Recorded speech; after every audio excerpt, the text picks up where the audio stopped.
ఏదో బజార్కి వెళ్తే సడన్ గా గుర్తుకొచ్చి అటు నుంచి అటు వెళ్ళొచ్చా అంతే. సర్లే రండి.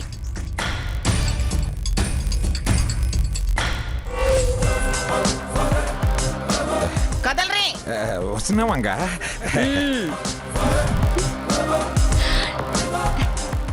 ఓ మంచి పని చేసి వచ్చారు. కాఫీ తీసుకోండి. Thank you.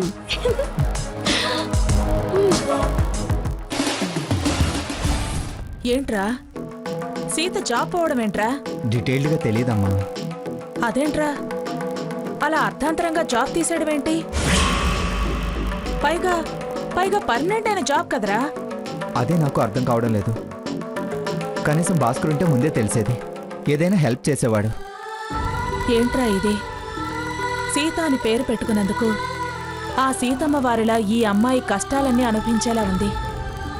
అటు పెళ్లి చెడిపోయింది, ఇటు ఉద్యోగము పోయింది. తన గురించి తలుచుకుంటేనే చాలా బాధగా ఉందిరా. మనకే ఇలా ఉంటే పాపం తనెంత నలిగిపోతోందో. వెళ్ళి పలకరించి ఒకసారి ఓదార్చాలనుందిరా. ఓదారిస్తే ఏమవుతుందమ్మా? తన తరపున పోరాడి న్యాయం చేయాలి. అంటే ప్రస్తుతం అర్థం కావడం లేదు, కానీ ఏదో ఒకటి చేసి తిరిగి తన జాబు తనకి దక్కేలా చేయాలి. అది సాధ్యమయ్యే పనేనంటావా? ఇంత సీక్రెట్ మెయింటైన్ చేసి ఇలా సడన్గా జాబ్ తీసేయడంలో ఏదో రహస్యం ఉంది. ముందు కారణాలు తెలిస్తే కౌంటర్ యాక్షన్ స్టార్ట్ చేయొచ్చు. ఏమోరా, నువ్వు హెల్ప్ చేయాలనుకున్న ప్రతి విషయం తనకు మేలు చేయకపోగా కీడు చేశాయి. నువ్వు కల్పించుకోవడం మంచిది కాదేమో అనిపిస్తోంది. సెంటిమెంట్స్కి పోయి తన స్ట్రగుల్స్లో వదిలేయడం నాకు నచ్చదమ్మా. అది కాదురా, ట్రబుల్స్ పెరిగితే జాగ్రత్తగా డీల్ చేస్తానమ్మా. సరే, నీ ఇష్టంరా. నిన్న ఈ విషయంలో నేను వద్దలేకపోతున్నాను. థ్యాంక్స్ అమ్మా.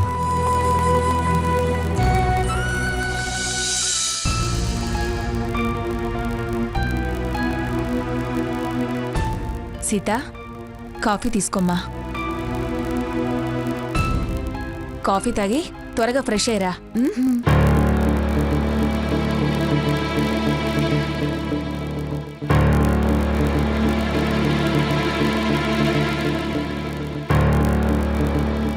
పాపమమ్మ, నేను ఆఫీస్కి వెళ్ళి కష్టపడి పనిచేసి వచ్చాను అనుకుంటుంది. కాఫీ కలిపి తీసుకొచ్చింది. ఎంతకాలం ఇలా నటించగలవు? నిజం చెప్తే అమ్మో వద్దు, అసలే పెళ్లి చెడిపోయిందన్న ఆలోచనలో ఉంది. ఇప్పుడు ఉద్యోగం పోయిందని తెలిస్తే చాలా బాధపడుతుంది.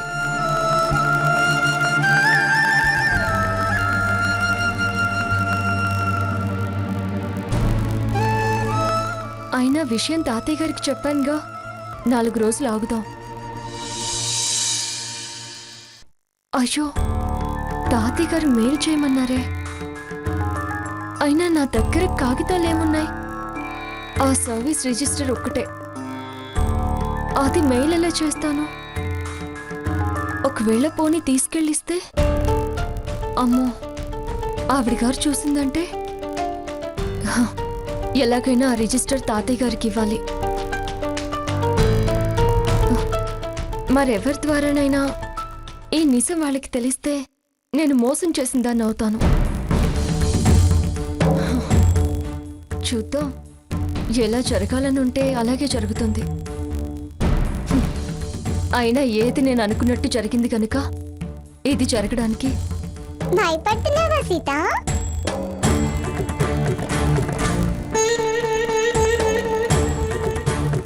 దేనికి? విషయం నాకు తెలుసులే. నీకెలా తెలుసు? అది ముఖ్యమా? నీ సంగతి చెప్పు. ఏం చెప్పమంటావు? భయపడుతున్నావా అని అడిగానుగా. లేదు, ధైర్యాన్ని కూడగట్టుకుంటున్నాను. Good, keep it up.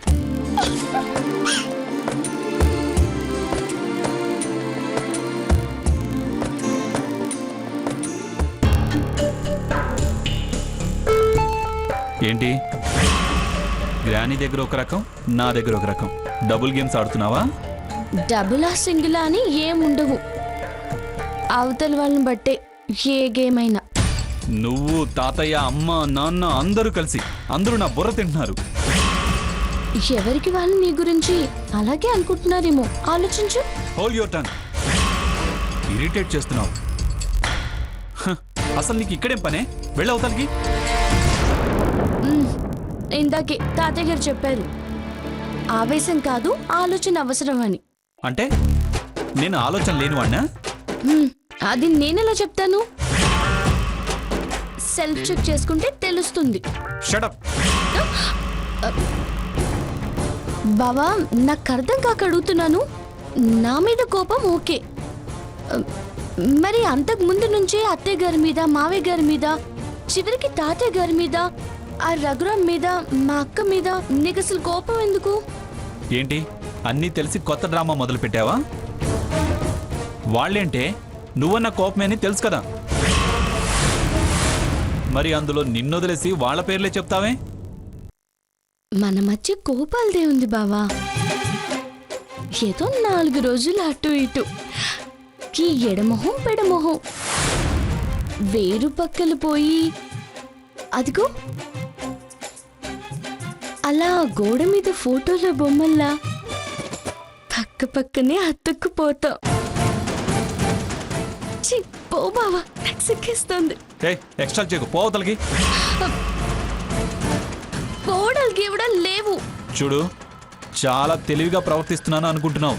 నీ తెలివితేటలు అతి తెలివితేటల నిరూపించి నిన్ను మెడపట్టి గెంటే కాలం తొందరలోనే వస్తుంది. ఇదిగో, నువ్వు నా మెడలో కట్టిన తాళి సాక్షిగా చెప్తున్నాను, అది కలలో కూడా జరగని పని. అదో తాళి, దానికో విలువ. నేను దీనికి విలువిస్తేనే నీకు విలువ. బెదిరిస్తున్నావా? అవసరం లేదు, మన బంధం ఖచ్చితంగా బలపడుతుందని చెప్తున్నా. ఎంతమందితో ఎలాంటి బంధాలు పెట్టుకుంటారే? బావా, అరవకు. అరిస్తే అబద్ధాలు నిజాలైపోవు. అయినా నీకు వాడికి ఏం సంబంధమే? ఎందుకే తాతయ్యని ఎగేసి వాడిని విడిపించడానికి పంపించావు? నేనేం పంపలేదు. నాకు అన్నీ తెలిసే. నువ్వు చెప్పకుండానే వెళ్ళాడా? ఎందుకు వెళ్ళారో తాతయ్య చెప్పారు కదా. నీలాగే ఆయన ఏదో ఓ స్టోరీ చెప్పాడు. ఏదైనా ఆయన చెప్పిందైతే నిజమే కదా. ఆ బావా, నిజంగానే పగబడితే? ఆహా, వాడి బతుకి పగ కూడా. అయినా వాడి మీద మీకు ప్రేమ. అసలు సంగతి అది. అవును అవును, ప్రేమే. అయితే ఏంటి? హ, ఎంత బరి తెగించి మాట్లాడుతున్నావు? తెగించటాలు గిగించటాలు ఏం లేవు. ఒక విధంగా థ్యాంక్స్ చెప్పాలి రఘుకి. థ్యాంక్స్ చెప్తావా? దేనికి? మన మ్యారేజ్ కి ఇండైరెక్ట్ గా కారణం తనే కదా. జన్మ జన్మలకి రుణపడి ఉంటాను. పడవే, రుణపడ్డమే కాదు, వాళ్ళ కాళ్ళ దగ్గర పడుండు. నీ సంగతి త్వరలోనే తేలుస్తానంటున్నానుగా. తేల్చు బావా. ఎలా తేల్చినా చివరికి తేలేది మనం భార్యాభర్తలమని మాత్రమే. అంతకు మించి నువ్వేం తేల్చలేవు. అనవసరంగా టైం ఏజ్ వేస్ట్ చేసుకోకు. నిన్ను సెక్షన్స్ బావా, సెక్షన్స్. హే, ఆపు. సెక్షన్స్ నీకే కాదు, నాకు తెలుసు. చట్టాలు ఆడవాళ్లకే కాదు, మగాళ్ళకి ఉన్నాయి. ప్రతి అన్యాయానికి కోర్టును ఆశ్రయించవచ్చు. తీర్పులకి శిక్షలకి ఆడ మగ అన్న తేడా ఉండదు. ఏం చేద్దామని నీ ఉద్దేశం? తినబోతూ రుచెందుకు? చట్టాల వెనకే సందులు ఉంటాయి. అదేదో ఒకటి దొరక్కపోదు, నీ సంగతి అప్పుడు తేలుస్తా. Okay, proceed. అగ్గికి ఆ సీత, అన్యాయానికి ఈ స్వర్ణ భయపడదు బావా. ఆపొగరే దించుతా, దించి తీరుతా. ఆల్ ది బెస్ట్ అని చెప్పినా గెలిచేది నేనే, అది గుర్తుంచుకో. ఏయ్, ఏంటి బావా? చిపో.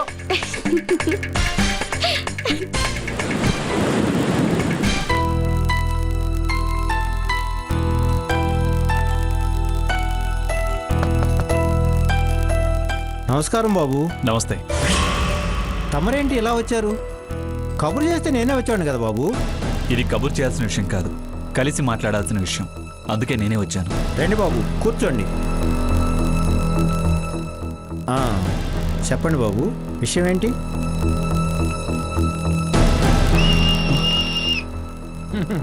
కంగారు పడకండి, ఏమనుకోకండి బాబు, మా ఆవిడ. ఇప్పుడే వస్తాను.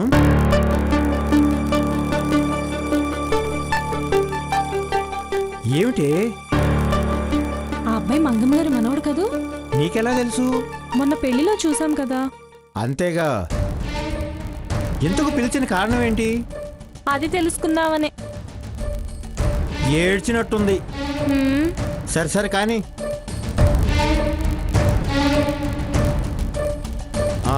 ఇప్పుడు చెప్పండి బాబు, విషయం ఏంటి? డివోర్స్ విషయం మాట్లాడదామని వచ్చాను. డివర్సా? ఎవరికి? ఎవరికో అయితే నేనెందుకు వస్తా? నాకు నా భార్యకి. అప్పుడే విడాకులేంటి బాబు? అది బాబు ఒక్క నిమిషం. మళ్ళీ అంటే చాలా టెన్షన్ కేసులో ఉంటే నేను. మంచినీళ్ళన్నా ఇవ్వండి. ఇవ్వు.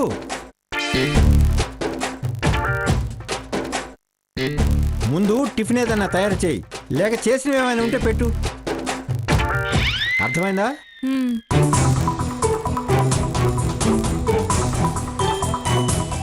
చెప్పు బాబు. చూడండి, పేరుకు పెళ్లి జరిగినా మా మధ్య అండర్స్టాండింగ్ లేదు. ఏదైనా ఇంత ఎర్లీగా డివోర్స్కి వెళ్తే మీరే బ్యాడ్ అవుతారు బాబు. బ్యాడ్ గుడ్ తర్వాత నేను తనతో కలిసి కాపురం చేయలేను. ఇప్పుడే వస్తాను బాబు. అంతా ఓకే కదా? ముందు ఈ జంతికలు తినండి బాబు. వద్దండి. చూసి వద్దనకండి, చాలా బాగుంటాయి, ఇంట్లో చేసినవే. ఒక్క ముక్క విరిసి నోట్లో వేసుకున్నారంటే వద్దన్న మీరే మళ్ళీ కావాలంటారు. తీసుకోండి బాబు, తినండి. తింటూ మాట్లాడుకోవచ్చు, తినండి.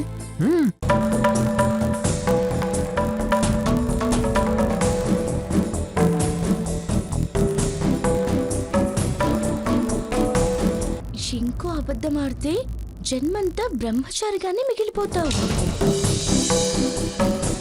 మోసం చేయాలని చూసి పెళ్ళయ్యేసరికి నాది మోసం అనాలని చూస్తావా?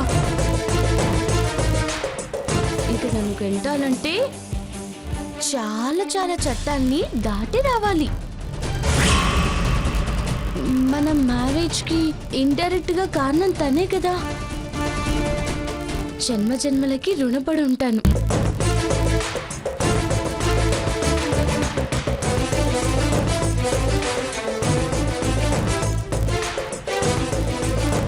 చూడు, ప్లేట్ల వేళ్ళు పోసు కోసం ఎలా తడుముకుంటున్నాయో. రేపు బ్రతుకు తోడు కోసం తడుముకోవద్దు. లాయర్ గారు, ఫీజు పారేస్తా, కేసు చేసి పెట్టండి. నేను మీ కంపెనీ లాయర్ని బాబు. మీ కుటుంబానికి కూడా లాయర్గా ఉండేవాడిని. నాకు డబ్బే ప్రధానం కాదు. మీ ఫ్యామిలీ పరువు, ప్రతిష్ట, గౌరవ మర్యాదలు కాపాడటం కూడా నా బాధ్యత. చూడండి, మీరు కేసు టేకప్ చేస్తారా లేదా? ఒక్కటే మాట చెప్పండి, నీతి వాక్యాలు చెప్పొద్దు. నీతి తప్పేవు కనుకనే ఆయన నీకు చెప్పాల్సి వచ్చింది. గ్రాని, ఏమిట్రా నువ్వు చేస్తున్న పని? వంశ గౌరవాన్ని మంట కలపడానికి వచ్చి వారి మీద కేకలేస్తావే. ఇది పరాయి దేశం కాదు, అది అంగడి సరుకు అంతకన్నా కాదు. చిలిపితనాన్ని అనుభవిస్తూ చిలకా గోరింకల్లా ఉండాల్సిన మీరు ఇలా తెగదింపులకు సిద్ధపడి రావడం ఏమిట్రా? అయినా పెద్దదాన్ని నేను పనికి రాకుండా పోయానా? నా సలహా సంప్రదింపు లేకుండా నువ్వే స్వతంత్రంగా నిర్ణయాలు తీసుకునే స్థాయికొచ్చి తొలిసారే సంసారాన్ని తెగదింపులు చేసుకునే నిర్ణయానికి వచ్చావు. అంటే నేను ఉన్నట్టా లేనట్టా? గ్రాని, అది వద్దురా. నేను గాని నీకు ఆ పిలుపు గాని గుర్తుంటే ఇంతదాకా వచ్చేవాడివే కాదు. అది కాదు గ్రాని. ఇంకేం మాట్లాడుకో. నా మీద ఏమాత్రం గౌరవం ఉన్నా బయలుదేరి వెంటనే.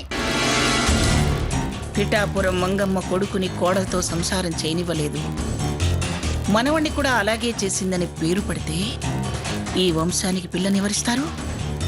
పిఠాపురం వంశానికి ఇంత పేరు ప్రతిష్టలు నా వల్లే వచ్చి తిరిగి అవి నా వల్లే చెడిపోతే అంతకంటే అప్రతిష్ట మరొకటి ఉంటుంది. అసలు వీడి ప్రవర్తనకి కారణమంతా అదే. దాని పొగరు దించితే గాని వీడి కోపం చల్లారదు. వీడిని స్థితికి తీసుకొచ్చింది అదే. పిచ్చివాళ్ల ప్రవర్తిస్తున్నాడు. ఏమిటి, వస్తున్నావా రావటం లేదా?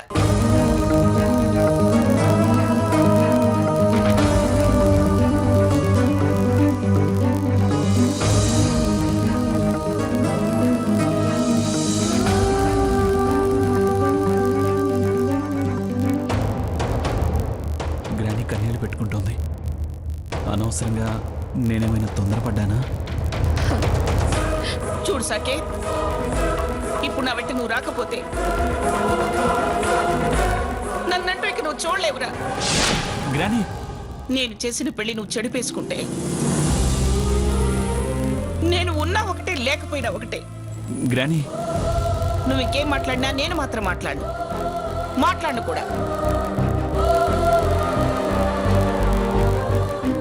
బయలుదేరు.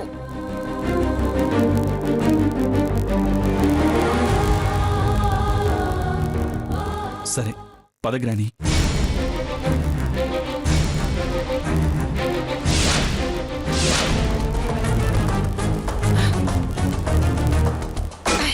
గ్రాని, ఛే, గ్రాని, ఎవరు నా ప్లీజ్. మాట లెక్క చేయరు. గ్రాని, ఎవరికి నా మాట గ్రాని, లెక్క ప్లీజ్ లేదు. గ్రాని. ఛే, ఛే. Please granny, please please granny, cool granny, please please granny, please cool granny, please. ఏమైంది? ఏం అర్థం కావట్లేదు. Cool granny, please please granny, please granny, please. ఏమిట్రా ప్లీజ్? ఏమిట్రా కూల్ అంటున్నావు? ఏమిట్రా ప్లీజ్ కూల్ అంటున్నావు? ఇక్కడ మాట్లాడాల్సిన విషయం బయట ఎక్కడో మాట్లాడి తలవంపులు తెస్తావా? చిచి. Please granny, please granny, please. ఏమిట్రా ప్లీజ్? ఏమిట్రా కూల్ అంటున్నావు? ఏమిట్రా ప్లీజ్ కూల్ అంటున్నావు? ఇక్కడ మాట్లాడాల్సిన విషయం బయట ఎక్కడో మాట్లాడి తలవంపులు తెస్తావా? చిచి. అతను మన లాయర్ కాబట్టి నాకు ఫోన్ చేసి చెప్పాడురా. అదే మరొకరైతే ఈ పాటికి పేపర్లో వచ్చేది, టీవీలో వచ్చేది. మహిళా మండలి వాళ్ళ ఇంటి ముందు టెంట్ వేసి ధర్నాలు చేసేవాళ్ళరా, ధర్నాలు. సందు దొరికితే బయటికి లాగాలని చాలా మంది కాచు కూర్చుంటారా. నా మాట లెక్క చేయకుండా నిన్నీ పని చేయమని ఎవరు సలహా ఇచ్చారా? చెప్పరా, చెప్పు.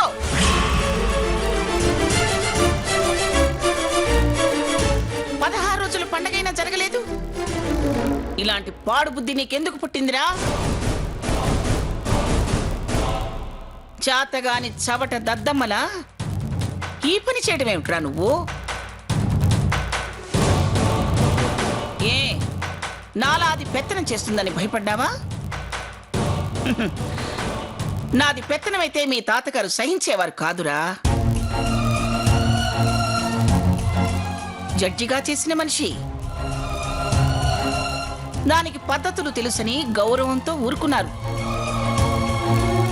నీ మాత్రం తెలియని మనిషేం కాదురా.